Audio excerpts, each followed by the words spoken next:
Shalom, fils et filles du Seigneur, je nous salue au nom de Jésus. C'est votre frère, l'évangéliste berger Nathan Dala, autrement dit Dadindala.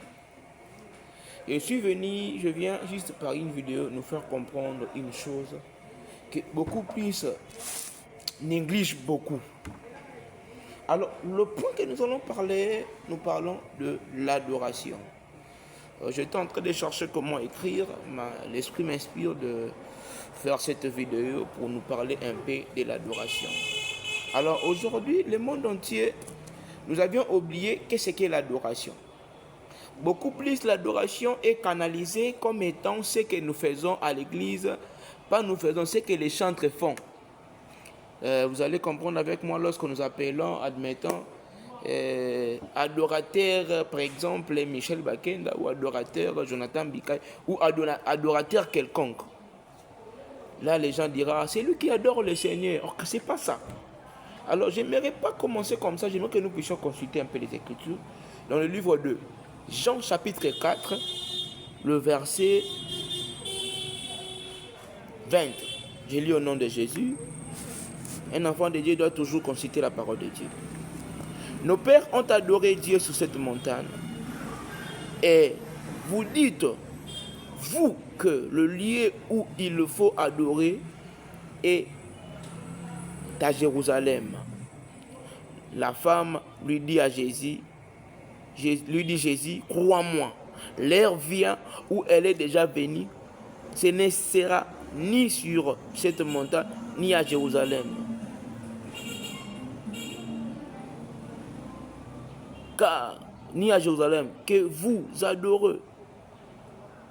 Sur cette montagne et ni à Jérusalem que vous adorez, vous adorerez les pères. Vous adorez celui que vous ne connaissez pas. Nous adorons ce que nous connaissons, car le salut vient des Juifs. La partie suivante, le verset 23, il dit, mais l'heure vient où, et elle est déjà venue, où les vrais adorateurs adoreront le Père en esprit et en vérité. Parole du Seigneur. Alors par là, qu'est-ce que la pensée que le Seigneur a voulu que nous puissions partager, nous puissions révéler avec la petite connaissance que nous avons. La connaissance, ici la Bible dit, il y avait une discussion entre la femme samaritaine et Jésus. La femme samaritaine pose la question à Jésus en disant que nos pères ont adoré Dieu sur cette montagne, mais vous nous dites que le lieu que nous devons adorer le Seigneur, ce n'est plus sur la montagne, ça serait à Jérusalem. Jésus dit, les jours à venir, ça ne sera ni à Jérusalem, ni sur cette montagne. Mais par là, qu'est-ce que nous pourrons comprendre? Mais comment pourrait suspendre l'endroit qui était prévu ou l'endroit qui était consacré à l'adoration?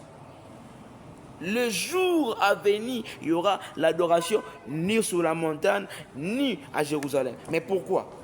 Vous ne voyez pas qu'il y a une complication là? Il y a quelque chose qui se passe là-bas. Nous sommes appelés à adorer Dieu sur la montagne de Jérusalem. Mais comment on peut changer les choses? Écoutez. Ok, la réponse est facile. La vie d'un adorateur n'est pas liée à un temple. La vie d'un adorateur n'est pas liée à une maison. La vie d'un adorateur, il a bien dit, les jours à venir, les jours est venu où nous allons adorer Dieu en esprit et en vérité. Quand nous parlons de l'esprit et en vérité, cela veut dire nous parlons de la connaissance. Lorsque nous avions la connaissance, on ne peut pas adorer Dieu comme on était habitué d'adorer le Seigneur.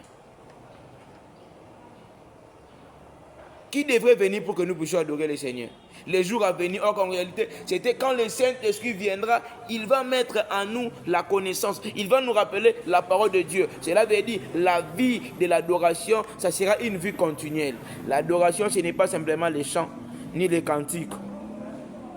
L'adoration, c'est un style de vie. Tu es un adorateur, je suis un adorateur. Tu es une adoratrice, je suis un adorateur. L'adoration est une vie complète. C'est pour cela souvent j'ai mal dans les églises, on attend que les chantres chantent pour nous. les chantres viennent adorer le Seigneur. Toi, tu dois adorer le Seigneur dans ta manière. Quand j'ai dit l'adoration est un style de vie pour clôturer, c'est quoi? Ma manière de faire les choses, ma manière de marcher, ma manière d'aimer les autres, ma manière de chanter, ma manière d'acclamer, ma manière de faire, même quand je serai avec les uns les autres, ma manière de faire les choses, c'est ça l'adoration. En tout cas, il faut avoir la connaissance que l'adoration n'est pas liée à un temple. L'adoration n'est pas liée à l'église fleuve de vie. L'adoration est une vie complète. Banganzambi.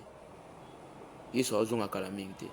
Et c'est ngé na biso tous à la bateau bakogumba mele nabo solo comme dit la parole de Dieu. Banganzambi.